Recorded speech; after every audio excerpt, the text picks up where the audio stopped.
Good morning, my friend. Nurse Mary here, helping you on your journey to better health. And I don't claim to have the answers, but I would love to be your guide. So, if you have questions, be sure and ask them below. Today, I really want to talk to you about, is there a connection between the brain and the gallbladder? So as I unfold this story, I wanted to tell you this had to do with something that came up in my own life. So here we go. So this is AskNurseMary.com. And is there a connection between the brain and the gallbladder? So do you by any chance have nagging shoulder pain, unexplained headaches? Could it be your gallbladder? Certain headaches can point to certain areas of the body. In Eastern medicine, the gallbladder meridian runs along the side of the head. I'm going to move my head over here. It is believed if you can release the buildup of tension in the gallbladder meridian, you can relieve tension that is causing the headache. This type of headache is often located in the center of the forehead and just above the eyes. Usually it's not a major headache, but more of a nagging type of headache, maybe described more as a head tension. The gallbladder connection. It's kind of interesting how we came about researching the subject for you. I was at my chiropractor with pain in my right shoulder blade, and sometimes it was a pinching sensation between my shoulder blades. My chiropractor said to me, Mary, we've worked on this pain before, and it seems to come back in just a couple of days after he works on it. He's like, I wonder if it could be your gallbladder. This led me into a deep dive journey towards to learn several things. How do I know if my gallbladder is out of whack? I've had so many questions when I started researching this. So, your gallbladder can be out of whack if you have sudden pain in the upper right center of your abdomen, sudden pain between your shoulder blades or in your right shoulder, nausea and vomiting, jaundice or yellowing of the skin and eyes. Pain between the shoulder blades or right shoulder pain is the pain that got me to wondering if I had a sluggish gallbladder. Some of the signs of a sluggish gallbladder: a pain that can be massaged away only to return like a bad penny. It may not stop you from doing the things you need to do, but it's just there, lurking and nagging. The other symptoms talked about with the gallbladder issues seem like symptoms of serious problems, like the yellowing of the skin and the nausea and vomiting. And those are things you do want to take very seriously. But I'm talking about, what if there's something you could do to improve the gallbladder function? And also the serious problems, those did not describe what I was going through, and maybe not what you have experienced. But yet, there could still be a gallbladder problem going on. That nagging shoulder pain may get you wondering, as it did me, if there is something that I need to do for my gallbladder, and that led me to even more questions. What does the gallbladder do exactly? And do we need our gallbladder?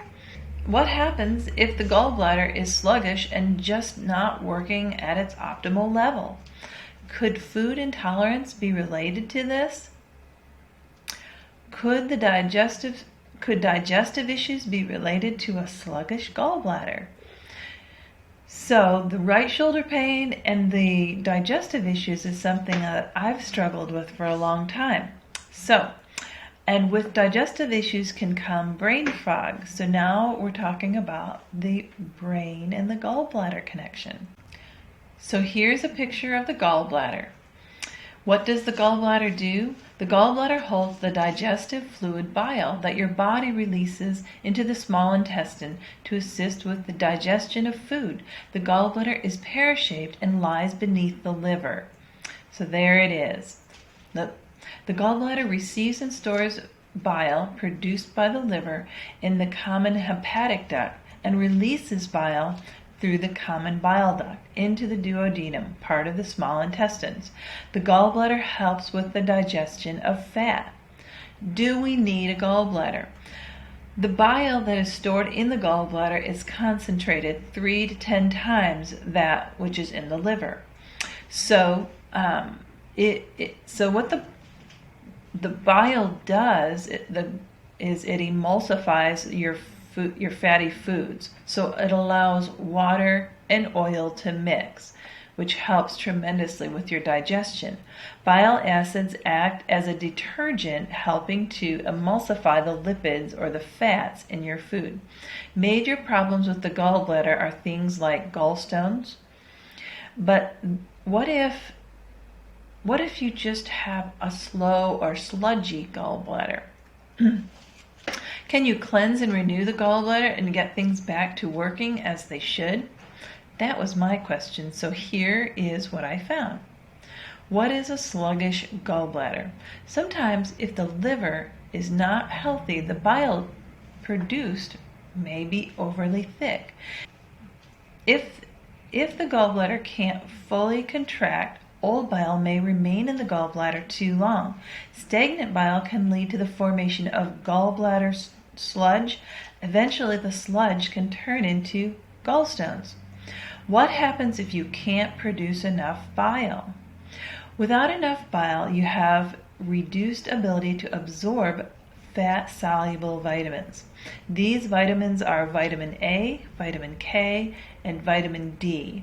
So vitamin A you may know as helpful with your eyes. Vitamin K helps your blood to be the right consistency, and vitamin D helps a lot of other nutrients in the body to work well. It also affects the essential fatty acids and fat-soluble antioxidants like beta-carotene. So those are the fat-soluble antioxidants are the things that keep us from aging. If you are lacking these nutrients, you can suffer from dry and dehydrated skin, poor elimination of toxins from your bile, poor breakdown and excretion of fats. This means you're more likely to develop high cholesterol, which you do see that sometimes, an elevated cholesterol in people that have had their gallbladder taken out. So one of the things you can do if you've had your gallbladder taken out is adds a supplement back that has bile salts in it. No wonder you find yourself feeling uncomfortable after eating. You may also find you have problems controlling your weight even though you're not eating more than normal. You will also have a higher risk of developing a fatty liver. To produce healthy bile, you need healthy liver cells and healthy bile ducts. To get that extra spurt of bile you need during the meal, you need a gallbladder that is functioning well. What can we do for a sluggish gallbladder? Here's a few herbs and remedies and natural remedies to help the gallbladder. Milk thistle, dandelion, artichoke, the Jerusalem artichoke. Eat vegetables with fiber, juice with ginger, carrot, mint, basil, and orange is good. Apple cider vinegar in a glass of warm water and sip it before a meal. Supplements like ox bile that have ox bile in them. The connection between leaky gut, gluten intolerance, and gallbladder problems. Do you have trouble digesting fatty foods, back pain, or nausea? These are more signs of a sluggish gallbladder. There is recent evidence that suggests that inflammation in the gut may also be closely related to gallbladder function. You may even find it interesting to learn gallbladder issues may be connected to problems with gluten. So gluten's something that I struggle with, so this kind of got my attention. The functions, or should we say, dysfunction of bile. Try placing a single drop of oil in the center of a glass of water. The oil remains in one spot and doesn't reach the edge of the glass, right? Add some dish soap, however, and the detergent encapsulates the oil, forming an emulsion and making the oil soluble in water. This is exactly how bile works in the small intestine. Bile is made up of 97% water, and the remaining 3% consists of mixes of bile acids, cholesterol, phospholipids, bilirubin, inorganic salt, and trace minerals. How a leaky gut affects the gallbladder. When there is a compromised intestinal barrier, or we'll say leaky gut, gut bacteria that are normally confined to the small intestine walls can cross the gut barrier and enter the bloodstream. The immune system sees these microbes and their microbial products as foreign invaders and quickly launches an immune response. The invasion can affect the liver gallbladder system as the resulting inflammatory signals from such a microbial invasion has been shown to alter the function of transport systems involved in bile uptake and the secretion in the liver. The pattern can look like this. If you have a healthy gut, your microbes remain in the colon. Then you have proper gallbladder function. But if you have a leaky gut, microbes leak into the blood, and the gallbladder has dysfunction and can become diseased. The gut-liver connection is a two-way street. The lack of bile entering the intestine can itself cause a leaky gut and the alteration of gut bacteria. So it's like, which came first, the chicken or the egg? The pattern can also look like this. If you have a healthy gallbladder, bile acids reduce inflammation. Proper gut barrier function is maintained. Versus if you have an unhealthy, whether that's a sludgy gallbladder or a gallbladder with stones in it, you'll have less bile entering the small intestines, which can cause leaky gut and that dysbiosis, so that you don't have the right bacterial and the right nutrients to digest your food. Gluten connection, leaky gut, leaky bile duct. Gluten causes gaps between the intestinal epithelial cell and allows the microbes and dietary proteins from the gluten lumen to leak into the bloodstream. So that's very much like the leaky gut. So gluten causes those spaces between the cells. Intestinal villi, the finger-like projections in the epithelial cells responsible for nutrition absorption in the small intestines, are typically shortened and damaged in celiac disease. This may impair the sensing of incoming dietary fatty acids, resulting in reduced release of cholecystokinin, and that causes an insufficient contraction of the gallbladder.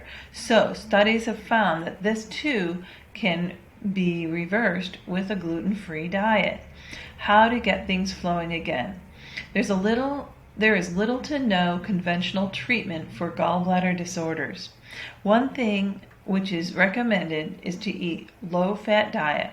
While it may help in the short term, it may actually lead to even more sluggish gallbladder and increased risk of gallstones. So that's kind of scary. In contrast, a high-fat diet may protect against gallstone formation, especially during weight loss. So, diet. Removing inflammatory foods like gluten, processed foods, and sugar can substantially improve your gallbladder health. That's my goal. Working on healing your gut. Well, it's hard to figure out which came first, the leaky gut or the gallbladder problem. It is certain they go hand in hand. That being said, it's important to break the cycle of gut inflammation. And isn't that so key, so important? Wow. And it's so simple, but it's so complicated at the same time. The pattern can look like this: gut inflammation, thick sluggish bile, lack of bile secretion, more gut inflammation. Want to get your gallbladder working better and increase bile flow? Well, some of the bitter herbs will help, and you can use these in tincture format, in capsule format, or in teas. So some of those are curcumin, dandelion, milk thistle, and ginger, and I put links in the article to those that we carry. And these are well known for their ability to stimulate bile flow. Herbs and supplements best known to dissolve gallstone: beetroot, which we have in stock now, taurine, I don't know what phosphotolachlorine is, lemon, grapefruit, peppermint, and vitamin C have all been shown to reduce the impact of or even dissolve gallstones. So they just help the gallbladder. Consider taking a supplement that contains bile from a bovine or ox source. If you're having trouble with fat digestion until the bile flow is restored. Colorful fruits and vegetables are packed with vitamin C. Studies have shown that people who get enough vitamin C are less likely to have gallbladder problems. Use olive oil in food prep is healthy. Other healthy fat picks include fatty fish like salmon, nuts, and avocados. And the other thing you can do is get moving. Physical activity burns calories, boosts your mood, and protects your gallbladder. We have sprinkled a few of the supplement and essential oil suggestions throughout the article. Don't hesitate to reach out to me with any questions you may have. I hope you found this helpful. I found it important to share. I look forward to hearing from you. Until next time, be well. Supplements from Powerline Health that may be helpful. We have our brain and gallbladder, which you have pictured here.